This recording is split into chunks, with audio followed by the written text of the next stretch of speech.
सबसे पहले जब कस्टमर का एंट्री होता है तो हम लोग कस्टमर को सबसे पहले वेलकम करके ठीक है जो भी है गुड मॉर्निंग गुड इवनिंग के साथ प्लेस करेंगे।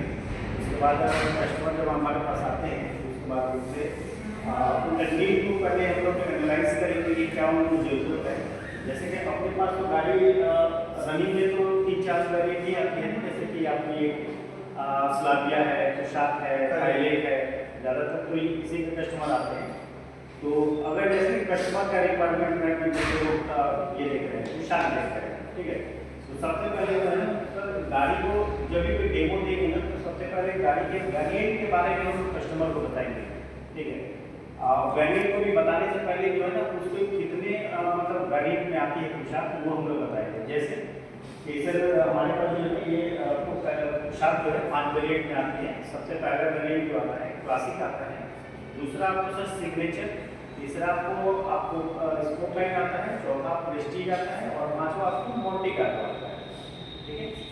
उसके बाद जो है हम लोग कस्टमर को गाड़ी के बारे में बताना शुरू करेंगे। जैसे कि उनका इंटरेस्ट है आपको मोंटी कार्लो में, तो हमारे सामने अगर मोंटी कार्लो खड़ी है तब हम लोग बताएंगे कि सर ये मोंटी कार्लो है।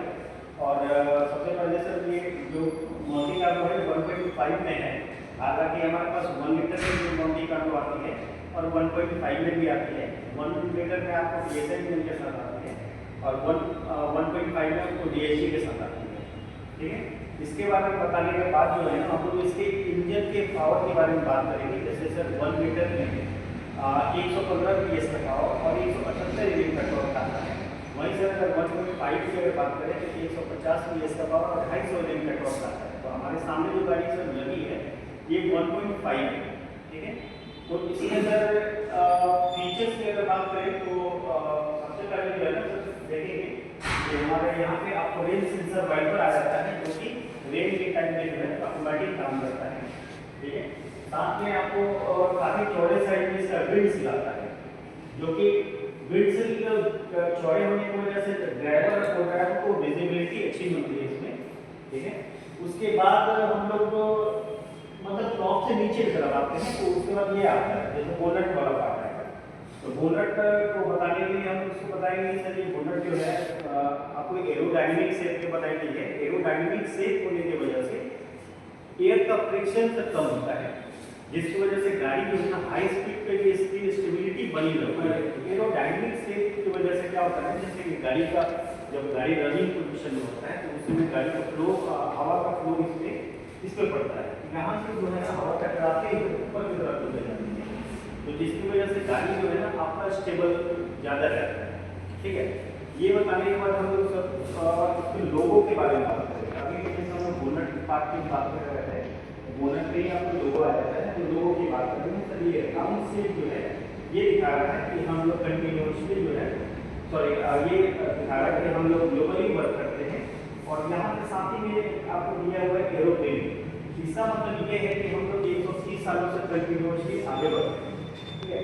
ये बताने के बाद जो है हम लोग यहाँ पे आते हैं और इसका जो है लाइटिंग प्रोफाइल की हम लोग बात करेंगे। तो लाइटिंग प्रोफाइल का बात जब भी हम लोग स्टार्ट करेंगे तो उसको सबसे पहले जो है तो इसका हेडलैम्प के बारे में बात करेंगे। जैसे कि सर ये LED क्रिस्टलाइन हेडलैम्प है जो कि आपको प्रोजेक्टर के साथ आती है और ये नाइट में से इसकी विजिबिलिटी काफ़ी अच्छी मिलती है आपको, ठीक है। साथ ही में आपको यहाँ पे जो है आपको फॉग लैम्प देखने को मिलता है जो कि फॉगी सीजन में आपको इंडिकेटर आपको मिलेगा यहाँ पे, जो कि आपको आप इसके नीचे जो है कोई LED में आपको DRL मिलेगा, एल शेप में आपको DRL मिलेगा जिससे गाड़ी का लुक को काफ़ी इनहेंस करता है, ठीक है। इसके जस्ट हम लोग नीचे आते हैं तो यहाँ पे फॉग लैम्प का प्लेस है, ठीक है। तो फॉग लैम्प के बारे में हम लोग बताएंगे कि सर फॉग लैम्प जो है नाइट के टाइम में आपको इसका विजिबिलिटी अच्छा मिलेगा और फॉगी सीजन में जो है फॉग को बहुत अच्छे से क्लियर करता है और जिससे ड्राइवर को विजिबिलिटी काफ़ी अच्छी मिलती है, ठीक है। यहाँ पे उसके बाद हम लोग इसके ग्रिल के बारे में बात करेंगे।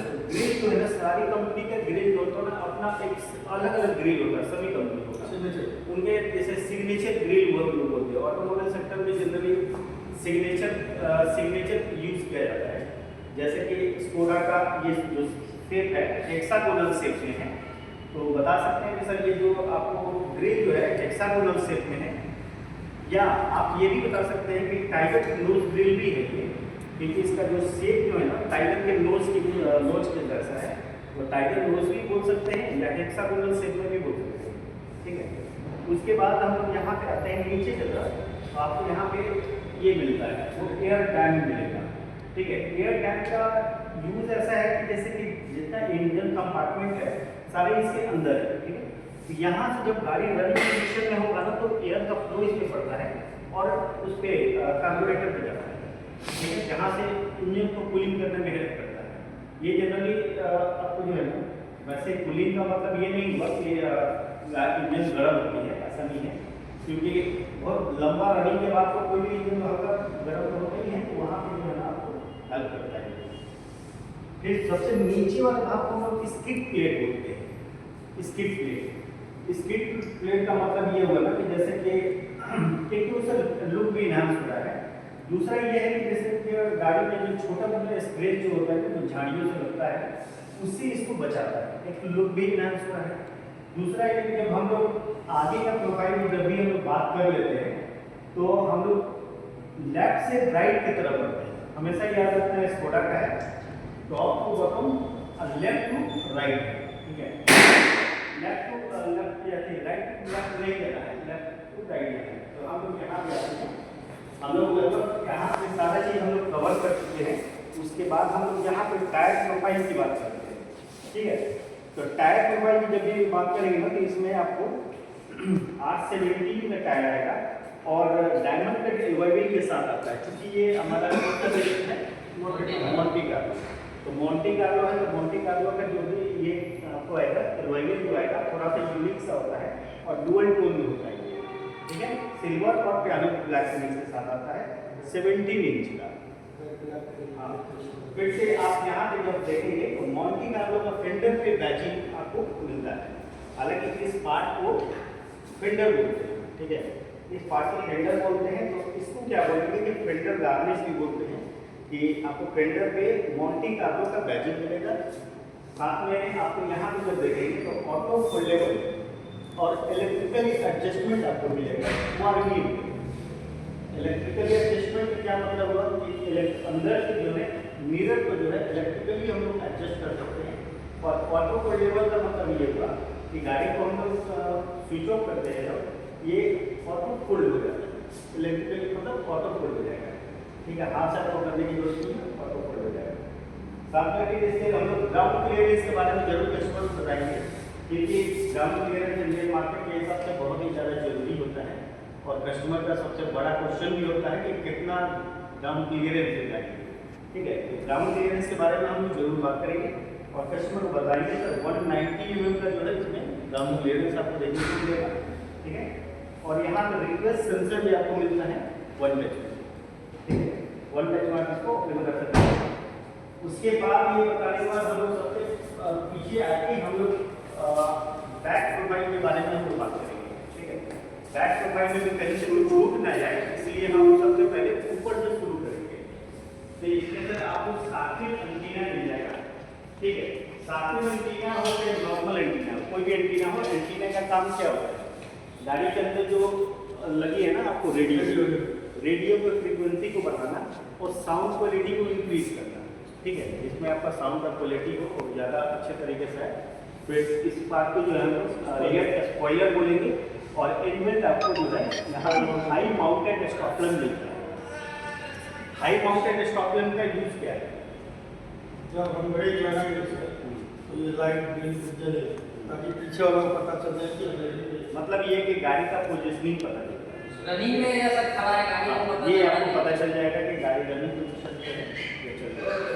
और फिर से इस लाइन पे या इस लाइन में क्या बोलते हैं हम लोग? Defogger line. क्या यूज होता है इसका?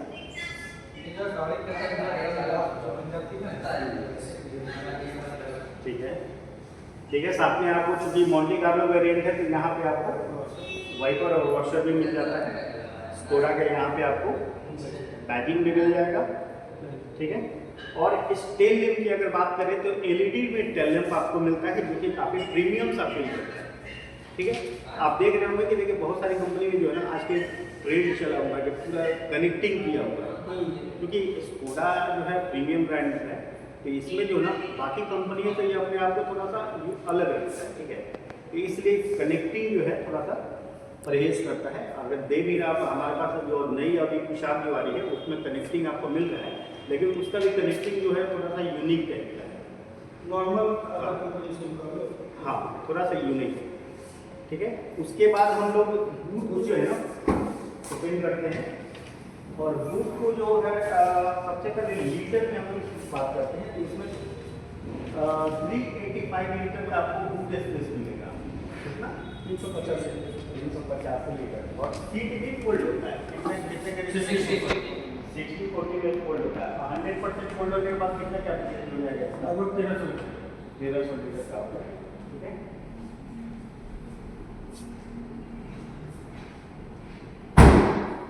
इसके बाद हम लोग यहाँ पे इसका जो है फ्यूल टैंक की अगर बात करें तो इसमें 1 टच में इसका फ्यूल टैंक ओपन होता है, ठीक है। और इसमें कितना हम लोग फ्यूल 50 लीटर का।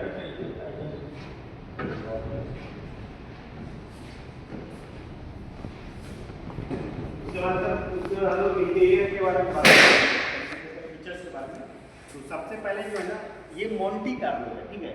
तो मोंटी कार्लो है तो इसका क्या पहचान है, कैसे पता चल रहा है कि मोंटी कार्लो है? सर इंटीरियर का जो कॉम्बिनेशन है रेड ब्लैक में सीट है और साथ में डैशबोर्ड।